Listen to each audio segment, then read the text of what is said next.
there's another thing I wanted to show you. There is a procedural Gaussian splat, and this is just kind of to show you what Gaussian splats look like. So if I create empty object, I go into assets, there's procedural Gaussian splats, diagnostic Gaussian splat, and this is like one of the things I use, like, when working with rendering. You can literally add the splats one by one. I'm gonna set a render for this, and I'm gonna add a Gaussian splat.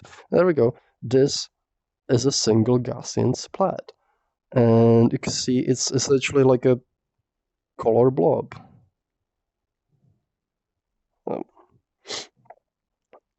And this is like, just the unit size, so it's like 1 by 1, like in every, it's kind of grayish too. And if you have like a bunch of different parameters for it, you have like the position, so you have like, the Y position, so you can, make it move up. You also have rotation, that's not going to do anything because it's uniform size, but you have the scale, so you can actually make it be, 0.1 on the x-axis, which means, it's kind of thin like this, but if I look at it from the side, well, that's not a good one because there's a bunch of stuff there. There we go. You see, like now over this is still kind of like, it's essentially more of a disk, but each split has like, a 3D dimension to it. And if I change the rotation, that's gonna, it's not the right axis. What axis do I need? This one. There we go. There we go. So now it's gonna rotate it. So each split can also have like, rotation. So like they can be like, stretched, they can be thin, they can be big. I can, make it squished on another axis. So it can be 0.1 on this axis. And now it's like, this like thin splat. And they also have color, and the color is specified using something called spherical harmonics. So I can put color here, and then I can put also color on like, some of the other, some of the other bands of the spherical harmonics. I'm just gonna put some random values there, just to kind of see what it does. And now, like, if I like move around it, I might have done wrong bands. I might have done like vertical ones or something.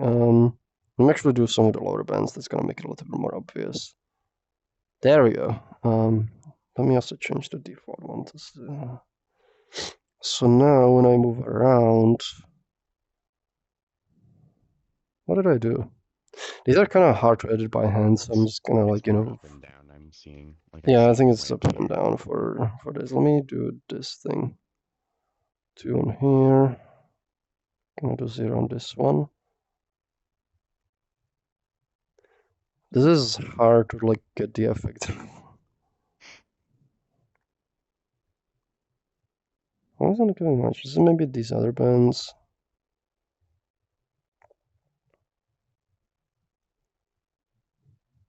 Let me see if I fly up.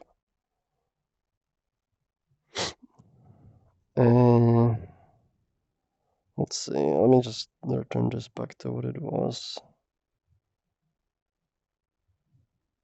So if I change this one should be... Which direction is this in?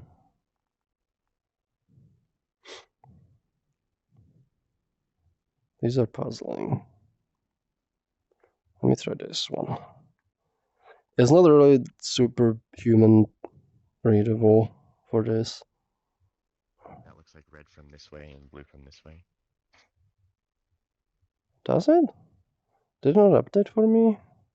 Yeah, it's red from here, and then when I look at it from this way, it's blue. That's weird. Why is it not... Oh, there's something... Oh, I think there's a bug. Okay, this looks like a bug because like it's gray for me, but it's red on the camera. So the camera's rendering it okay. Yeah, so that is odd. That's very odd. There's something wrong. I see it. Okay, more bugs. Fine, although it renders. Like it's literally gray. Like for my viewpoint, like if I disable this, it's gray. But on the camera, it's red. So there's a bug with the rendering. So I was kind of confused because it looked like most of it wasn't like doing anything. But yeah, So, you can see it on the camera now. It's like it changes color based on the angle we view it from.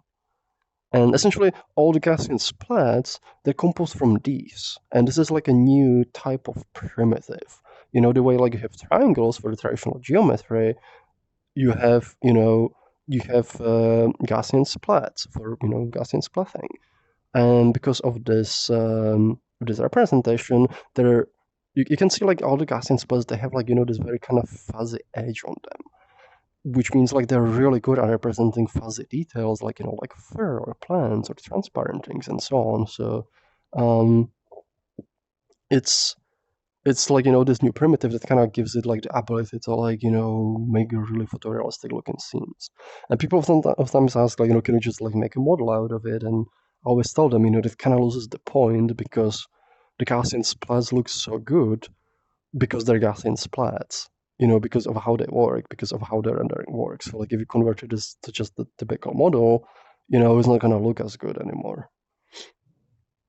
But yeah, hopefully this kind of gives you like a little better idea. It still needs like a little bit more time to work on, but I wanted to give you, a little bit like sneak peek on things that have been worked at, and there's still like bugs and stuff that need to be sorted through.